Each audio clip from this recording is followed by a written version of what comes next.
Hello everyone. In today's video I will show you how you can fix Wi-Fi connected but no internet access issue on Windows. First go to Start menu and left click on it. Then click on Run. Then type this word. Then click OK. Now right-click on the Wi-Fi and enable it.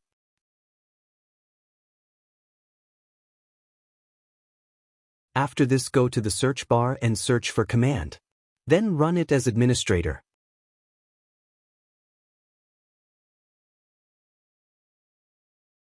Then type the following commands and press enter.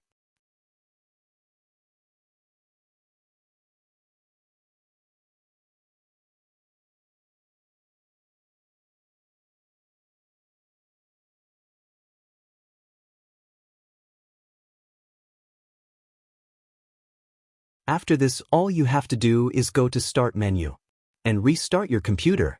So if you found this video helpful, give us a thumbs up. And don't forget to subscribe for more tutorials. Thanks for watching, and we will see you in the next video.